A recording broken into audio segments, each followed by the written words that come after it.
नमस्कार मित्रों, हमारे ज्ञानवर्धन चैनल में आपका बहुत बहुत स्वागत है। आज हम जेसीईआरटी टेक्स्ट बुक कक्षा 6वीं की पाठ्य पुस्तक इतिहास के अध्याय 5 जीवन की विभिन्न शैलियाँ और ऋग्वैदिक कालीन जीवन के अभ्यास के कुछ प्रश्न उत्तर करने वाले हैं, तो वीडियो के अंत तक बने रहिएगा। चलिए वीडियो को स्टार्ट करते हैं और इनके कुछ प्रश्न उत्तर को देख लेते हैं। रिक्त स्थान की पूर्ति कीजिए।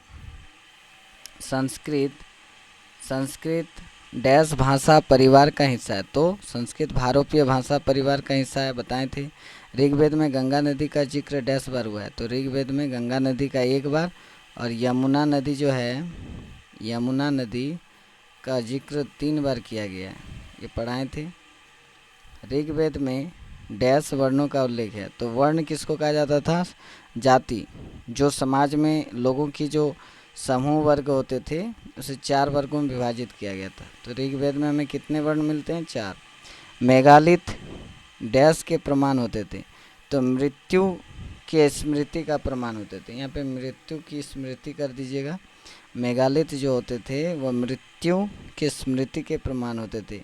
मेगालिथ क्या होते थे? जहाँ पे कोई मृतक मर जाते थे तो वहाँ बड़े से एक चट्टान को गाड़ दिया जाता था, महापाषाणी। वहाँ नंबर देखिए, इनाम गांव डैश राज्य में स्थित है, तो इनाम गांव महाराष्ट्र में है। इनाम गांव कहाँ पे है? महाराष्ट्र में। 2 नंबर, सही कथन के आगे सही, गलत कथन के आगे गलत का चिन्ह लगाना है। जैसे क नंबर दिया, ऋग्वेद में वर्णित वर्ण व्यवस्था जन्म के आधार पर थी, तो ये गलत दिया है। वहाँ पे ऋग्वेद में जो वर्ण व्यवस्था हम देखे थे वह कर्म के आधार पर था। वह किसके आधार पर था? कर्म के आधार पर, यानी काम के अनुसार योग्यता मिलता था। अगर आपको राजा बनना है तो उस तरह का काम करना होगा। अगर आप बच्चों को शिक्षा देंगे तो आप पुरोहित बन जाएंगे। इस तरह की व्यवस्था होती थी, लेकिन बाद में उत्तर वैदिक काल में ये बदल जाता है, जन्म के आधार हो जाता है, तभी ये गलत हो जाएगा कथन। ऋग्वेद में 1028 सूक्त हैं, तो ये बिल्कुल सही दिया है। ऋग्वेद में 1028 सूक्त हैं। उसके बाद ग नंबर देखिए, ऋग्वैदिक काल में लोग चावल का सेवन करता था, तो ये गलत दिया है। वहाँ पे जौ और गेहूं का साक्ष्य मिला था, उस समय लोग चावल का सेवन नहीं करता था, तो ये गलत हो जाएगा। घ नंबर देखिए, राजन का चुनाव सभा करती थी, तो ये भी गलत हो जाएगा। राजन का चुनाव एक समिति के द्वारा होता था। अब वहाँ नंबर देखिए, झारखंड में भी मेगालिथ मिले हैं, तो ये बिल्कुल सही दिया है, झारखंड में मेगालिथ मिले हैं। निम्नलिखित प्रश्नों के उत्तर संक्षेप में दीजिए। जैसे ऋग्वैदिक काल में बलि शब्द का प्रयोग किन अर्थों में होता था? तो देखिए, बलि शब्द का प्रयोग बताए थे 2 अर्थ के लिए। ऋग्वैदिक काल में बलि शब्द का प्रयोग 2 अर्थों में होता था। प्रथम यज्ञ में आहुति के लिए, यानी यज्ञ जो कराया जाता था उसमें आहुति देने के लिए होता था, और दूसरा लोगों के द्वारा अपने राजा को उपहार में दिए गए धन के रूप में होता था। मतलब यज्ञ के समय जो बलि दिया जाता था किसी भी पशुओं का या किसी अन्य चीज़ों का आहुति के लिए, तो उसमें एक बलि शब्द का प्रयोग होता था, और दूसरा किसमें होता था?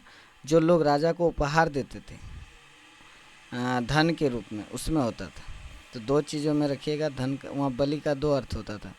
ऋग्वैदिक काल में राजा का प्रमुख कार्य क्या था? तो राजा का प्रमुख कार्य जन को सुरक्षा प्रदान करना और जन की संपत्तियों में वृद्धि करने के लिए यज्ञ का आयोजन करना होता था। ये इन सब का काम होता था राजा का, और इसके अलावे सेनाओं का नेतृत्व भी राजा करता था। ऋग्वैदिक काल में लोग यज्ञ क्यों करते थे? अगला प्रश्न देखिए, ऋग्वैदिक काल में लोग यज्ञ क्यों करते थे? इसका मुख्य कारण क्या रहा यज्ञ करने का?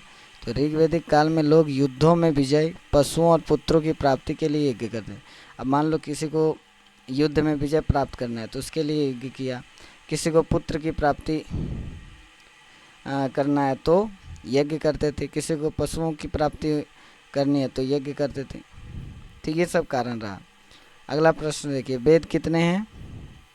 वेद कितने हैं? सबसे पुराने वेद कौन सा है? तो वेद हम पढ़े हैं 4 वेद हैं, ऋग्वेद, यजुर्वेद, सामवेद, अथर्ववेद, और इनमें सबसे पुराना वेद कौन है? ऋग्वेद है। आगे देखिए, सूक्त का क्या अर्थ है? ऋग्वेद में कितने सूक्त हैं? तो सूक्त का अर्थ होता था अच्छी तरह से बोला गया, जो अच्छी तरह से बोला जाए उसी को सूक्त कहते थे। इसका एक अलग अर्थ भी दिया था। सूक्त मतलब इसे एक तरह से बोल सकते हैं आप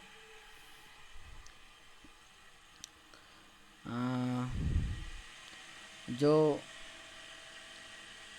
सूक्त का अर्थ एक तरफ से इसमें जो आपका ऋग्वेद में जो प्रार्थनाएं होती थी, प्रार्थनाओं का संग्रहित रूप, ऋग्वेद में कुल 1028 सूक्त हैं।